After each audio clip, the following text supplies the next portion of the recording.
Լյովա Խաչատրյանի ընտանիքում մոտ 10 տարի չեն կարողանում համերաշխ ապրել։ Պատճառը, ինչպես ինքն է ասում, Եհովայի վկա աղանդն է։ Լյովա Խաչատրյանի խոսքով 3 թոռներն էլ հրաժարվում են մասնակցել Եհովայի վկաների հավաքներին։ Դրա համար մայրը պատժում է նրանց, ծեծում ու անկյուն կանգնեցնում։ Հարսը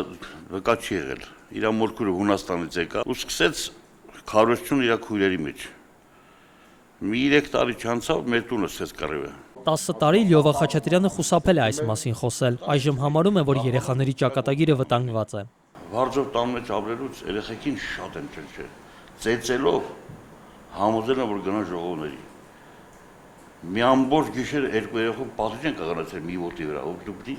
անպայման ժողովի մասնակցեք։ Հարսի հետ վերջին ընդհարումը եղել է, երբ երեխաների պապիկը ցանկացել է երեխաներին կնքել հայ առաքելական եկեղեցում։ Այս պահին Լյովա Խաչատրյանի մոտ միայն 14-ամյա թոռնիկն է, որը չի ցանկանում գնալ ծնողների մոտ։ Չեմ ուզում այնտեղ գնալ, որտեղ ինձ տհաճ է, ու իմ դուրը այնտեղ չի գալի հետ։ Որդու եւ Հարսի մոտ մնացել են Լյովա Խաչատրյանի 10-ամյա եւ 4-ամյա թոռնիկները։ Ժամը լրատվականը փորձեց կապ հաստատել նաեւ երեխաների ծնողների հետ։ Ալբերտ Խաչատրյանը, Լյովա Խաչատրյանի որդին, հերքեց այն լուրը, որ իրենք տնից հեռացել են Եհովայի վկա լինելու պատճառով։ Ես ոչ հավատքի մեջ եմ, ոչ ես իմ երեխին ծեծել եմ, ոչ սոված եմ պահել, ընդամենը իմ հայրն է մեզի, իմ 2 անչափած երեխոց հանել շպրտե փողոցները։ Իմ կինը Եհովայի վկա, բայց ինչ վերաբերում է որ ծեծում է երեխին զորով տանում է սուտ է։ Ես այդտեղ ոչ մեղի գլուխ եմ, ոչ իրենցի մի դաժանցնող եմ, որ իմ երեխուն ծեծեն ես ուսում մնամ։ Խաչատրյանների երեխաներին աղանդից հեռու պահելու հարցում Լյովա Խաչատրյանին օգնում են հասարակական կազմակերպությունները։ Օգնելու ենք, սահատարելու ենք, կանգնելու ենք իր կողքին, որպեսզի երեխաները կարողանան մնալ հենց իր մոտ։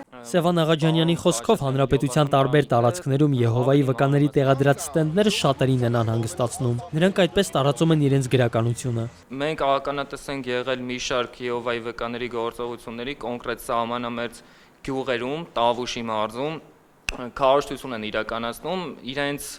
պայուսակները, որտեղ գրված է 2015 քարոզություն, այսինքն կոնկրետ գործողությունների ցանկ ունենք։ Լյովա Խաչատրյանի նպատակը հիմա մեկն է՝ թոռներին մեծացնել իր տանը, հեռու պահել աղանդավորական խմբակներից ու կնքել հայ առաքելական եկեղեցում։ Արման Մալխասյան, Նարեկ Գալստյան, Ժամ լրատվական։